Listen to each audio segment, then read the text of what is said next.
Hey, what's up, everybody? Welcome back to the Rules of Engagement.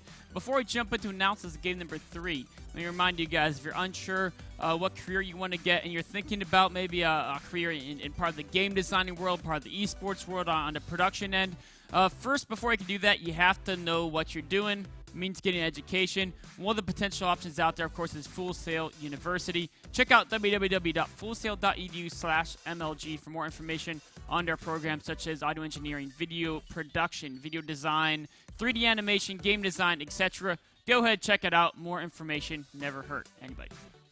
On to analyzing Hero versus Thorzain, game number 3. A couple things I want to talk about here are going to be trick openings in series play.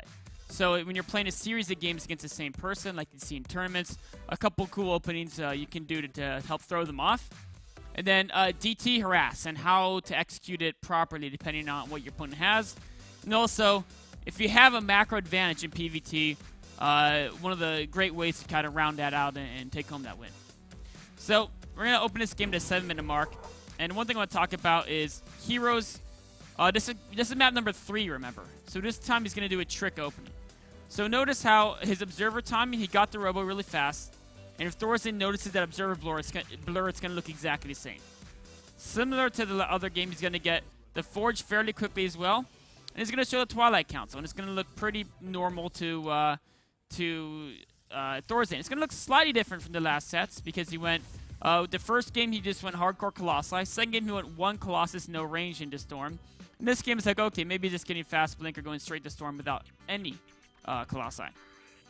But what's really awesome here, he's actually going for a DT drop. And he's putting the Dark Shrine not where Thorzain would scan. Thorzain knows these buildings. He'd scan in the same area to see what's going on. Not, you know, like no Terran ever scan up here. Yes, it's vulnerable to dying to a drop later on in the game, but for the opening, it's really, really awesome. A cool little trick play there. So we're going to fast forward this a little bit. And the other cool thing, as we fast forward through this, Hero's been keeping note of exactly where Thorzain's army is. He sees the rallied units. He sees the units leaving the natural. Of course, he doesn't push the observer in because it might be noticed and dead. And he sees units outside of his base. So he knows exactly where every single piece of Thorzain's army is. And knowing that the army's out in the front is so important. In addition to knowing the amount of production the Terran has is so important. He knows he has only 3 barracks because of the time of the 3rd command center and everything. He knows exactly what Thorzain has. Thorzain's done the same build every game, so literally he knows the perfect timings of everything. And because of that, he's going to go DT harass with this War Prism, right? And the big question is always, how many DTs do you want to warp in for this harass, right? And of course, he's going to defend here with Photon Overcharge, Sentries.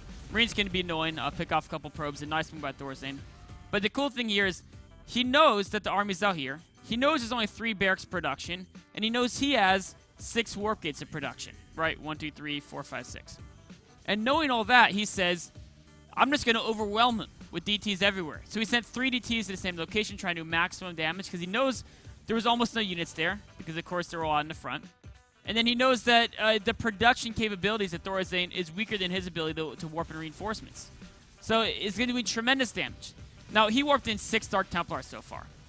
If you warp in 6 Dark Templar, they all die for not much, because the army is waiting there, you're pretty much dead. It's literally game over, right? You might as well I mean, don't leave. Don't actually. But at this level of play against a player like Thorzain, it would be dead. But it was knowing where the unit locations were that he could commit that much and it would do enough damage, it would be worth it. I mean, Thorzain's hasn't been mining for an incredibly long time. The damage is pretty much done. It should be obvious how much damage has been done. He's killed all the add-ons on the barracks, right? Denied so much mining. He's even got a decent number of SCVs, too. 18 SCVs as well. So, not to mention depots, units, too. He's killed a lot of units. So, very, very effective Dark Templar harass because he committed so much. And he could commit so much without being risky because he knew exactly what Thorzain was up to. So, going forward now, he's very far ahead, Hero is, right? He's significantly ahead. It's not at all game over, though. It's not game over. This is like, he's halfway to winning the game. He's got that significant macro advantage, right? He doesn't have an army advantage. I mean, Thorzain sells a good army. He doesn't have too much, right? Actually, it's roughly army equality, it looks like. Especially because he has charge, and he's got 1-1 upgrades, and I think he's almost at 1-2 upgrades, and Thorzain just has 1-1. So it's probably army equality, but he has a big macro advantage. And as Protoss, if you have a big macro advantage, go for Colossi, right?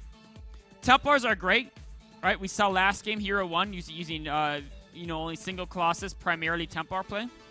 But what's cool about the Colossi is, let's say you're ahead in macro and you can afford to get a whole bunch of Templars.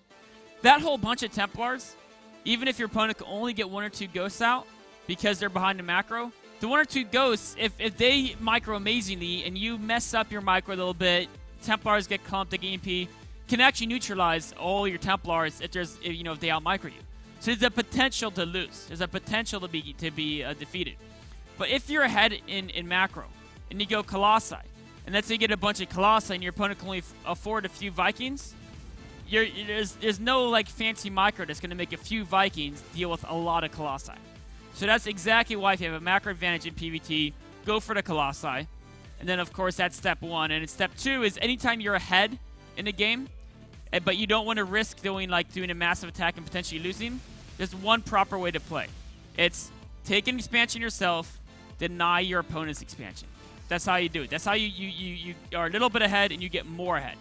Because maybe you don't want to attack in a natural and get stuck in a bad position, but you can take an expansion if your opponent either then has to play from behind expansion, or when they try to equalize the expansion count, you go ahead and you smash on their expansion. This is true in pretty much every single matchup. As we can see here, of course, with the macro advantage, the army size is pretty big here, right? He's got, how many? He's got like 20 zealots against, there's only, I mean, he has as many zealots as there are marines, right? Pretty much. Yeah, it's 27 zealots to 24 marines, 3 colossi to 2 Vikings. And even with the bunkers, Thorzain knew this was coming, tried to build bunkers. He had no response to it.